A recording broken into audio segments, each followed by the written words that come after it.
I'm in a bit of a pickle. You see, I was going to talk about this game called Donkey Kong Country, but I went to buy some bananas to help set the mood first. 1 or 2 pounds should be fine, but I decided to go with 40 just to be on the safe side. How to cancel an order. The year was 1980, and Nintendo as a company was trying to shift their focus from producing toys and playing cards to arcade games instead, as the cost of manufacturing toys had gone up and the commercial success of Space Invaders had proven arcade games as a viable market. In an attempt to chase this trend, Nintendo released the game Radarscope, which was a shoot-'em-up arcade game in the same vein as Space Invaders, just like pretty much every arcade game in the late 70s to early 80s. And to no one's surprise, this game flopped hard. Except apparently Nintendo. This put the newly established Nintendo of America into a financial crisis, and in an attempt to salvage the unsold Radarscope cabinets, Nintendo gave first-time game designer Shigeru Miyamoto the task to create a new game that could use the countless unsold Radarscope cabinets in an attempt to curb their losses. Keep in mind, this was less than Nintendo wanting to give them the opportunity, and more because they had to, as all of their top designers were currently preoccupied on other projects. Supervised by Gunpei Yokoi, Miyamoto went to the drawing board and came up with the idea of using popular characters Bluto, Popeye, and Olive Oil from the Popeye franchise. Nintendo, however, was unable to obtain the license, and thus the characters soon became Donkey Kong, Mario, and Pauline respectively. According to Miyamoto, some of his main inspirations included the Beauty and the Beast and King Kong, as well as popular tropes like the damsel in distress to help create the narrative. He named the character Donkey Kong as he saw the word donkey to convey stubbornness and the word Kong to imply he was a gorilla. Oh, thank God! I thought he was a cat! Miyamoto, however, lacked programming expertise, so over the course of a few short months, a group of programmers from Ikegami Sushinki worked hard to turn Miyamoto's ideas into a reality, and thus the game Donkey Kong was born. This game amassed over $280 million, not only saving Nintendo of America from its financial crisis, but cementing it as a prominent brand here in the States. Donkey Kong was one of the first platformers ever made and spawned countless clones. Nintendo had done it. They had finally replicated the success of Space Invaders, but without... Donkey Kong was truly a breakout success, and is without a doubt one of the most important games ever made. So like what any smart company would do, Nintendo attempted to capitalize off of this success and quickly developed more games pertaining to the now iconic gorilla. At first, Nintendo continued to find success when they released a Game & Watch version and several home console ports for the game, eventually increasing the total sales to a staggering $4.4 billion. But this was short-lived after its sequels Donkey Kong Jr. in 1982 and Donkey Kong 3 in 1983 gave Nintendo diminishing returns, with both Donkey Kong 3 and an edutainment spin-off Donkey Kong Jr. Math resulting in complete failures. You know, though, Donkey Kong, even at its most successful, never really felt like a proper franchise to me. Sure, 4.4 billion sales is nothing to scoff at, but when looking at the first, second, and third games as a whole, they just feel so disconnected from each other. They all play wildly different from each other, and with each game becoming a completely different genre, there was just no sense of identity. Hell, even Donkey Kong, the only connecting tissue between all of these games, can't even keep a consistent look. What the hell happened here? This identity crisis was and still is a recurring issue that the Donkey Kong series has had to deal with. But this point in the early to mid 80s was this problem at its worst. Then, after a hiatus of 10 years, a game company called Rare came into the picture. And from there, everything changed. The UK, the most celebrated country in the world.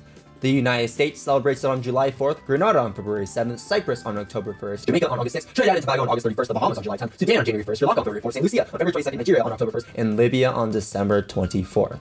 Just to name a few.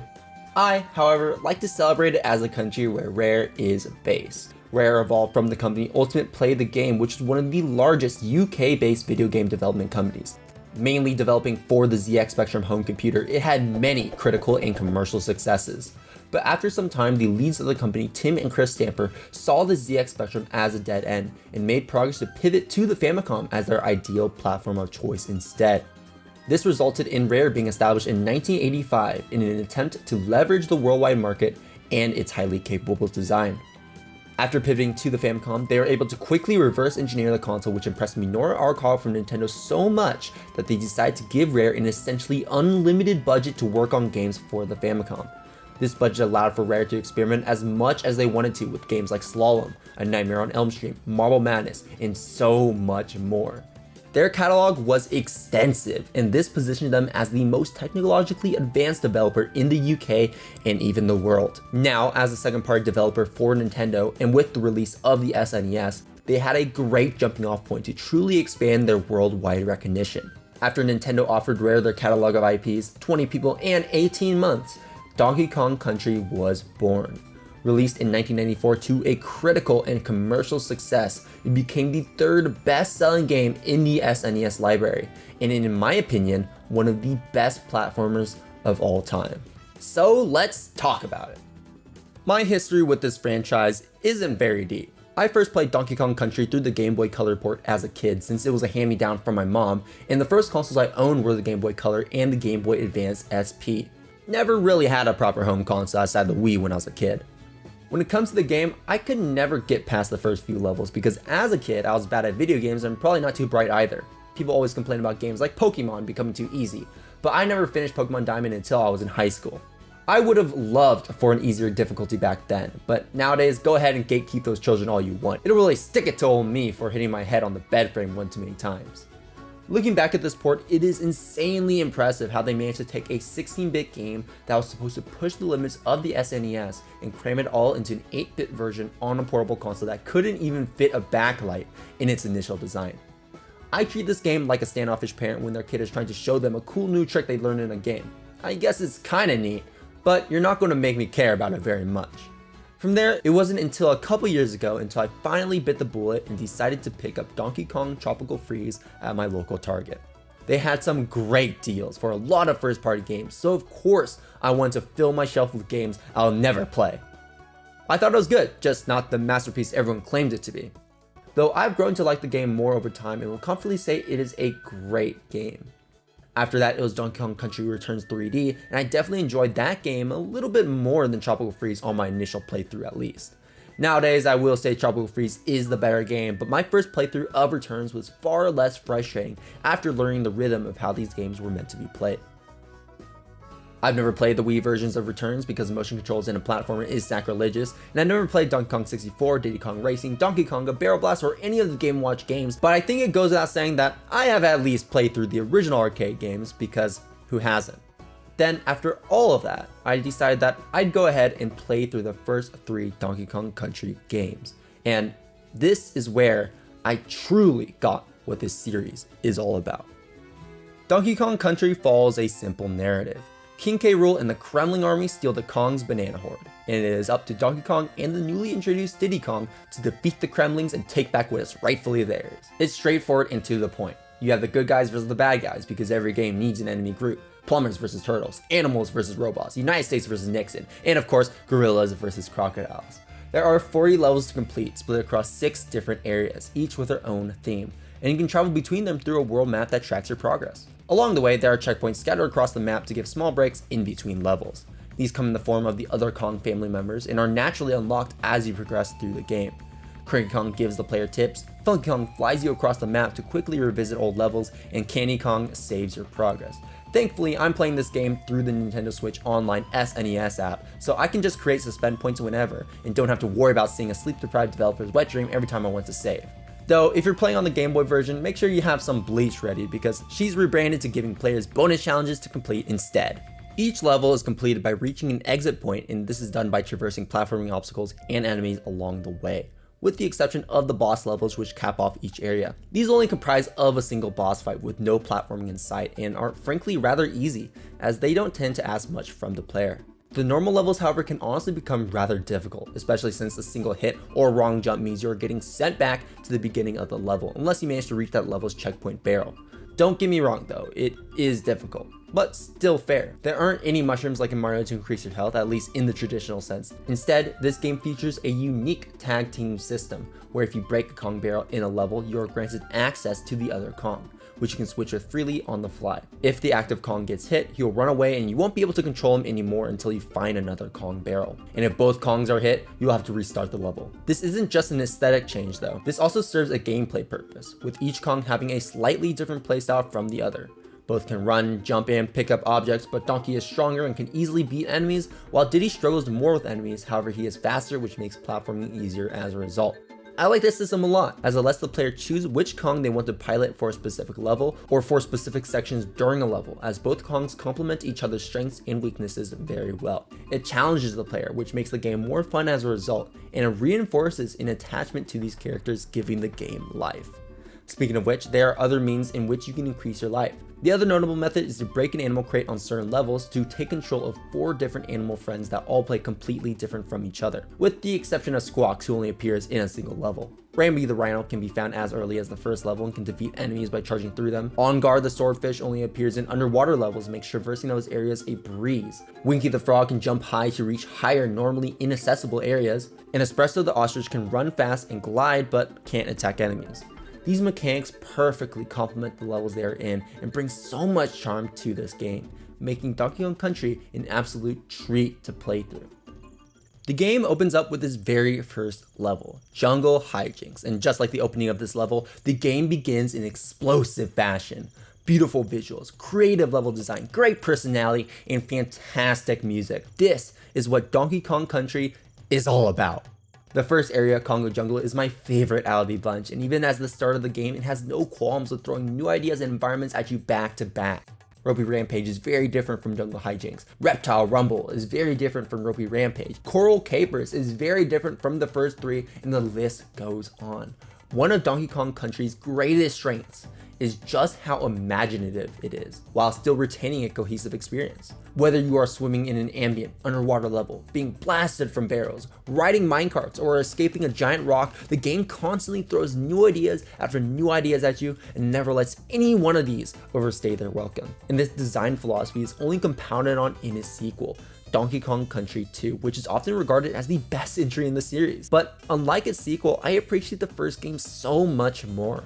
Donkey Kong Country 2 often feels like a Saturday morning cartoon, which in turn makes it a great game, one of the best of all time.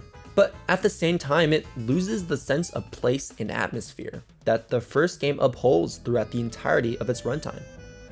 Donkey Kong Country is a short game. You can easily beat the game in a single sitting, as it only lasts about 3 hours. But it is a jam-packed 3 hours, full of high highs and honestly not many lows. Well, except for the fact that the game doesn't want you to play it, since they decide to put this track on the world map.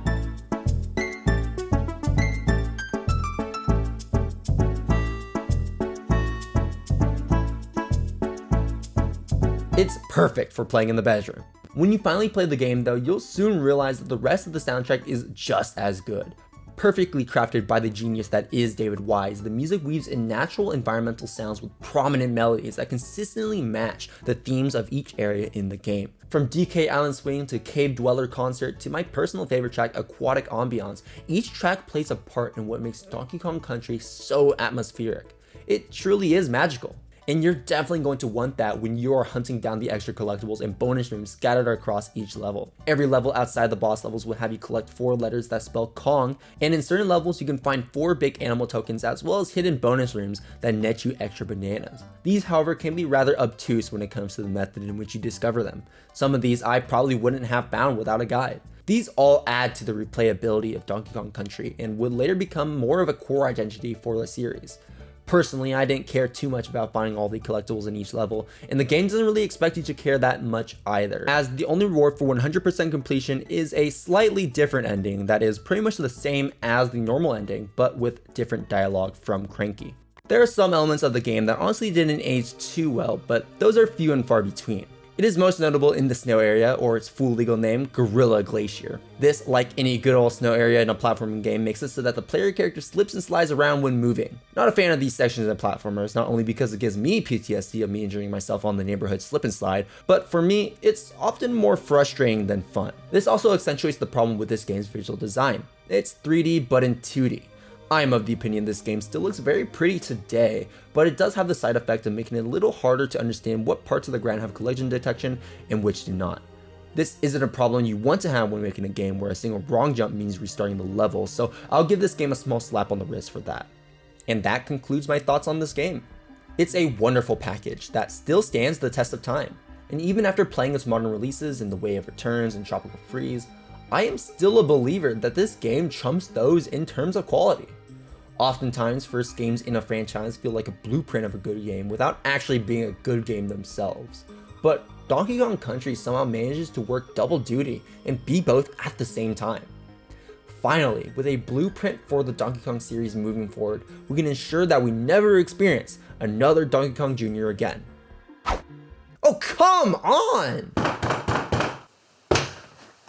Bro, what kind of sick joke is this? 40 pounds of bananas on the 15th floor? Dude, I just did a leg day after running a half marathon. My legs are gassed. This has got to be the worst delivery I have ever made in my entire career at UPS.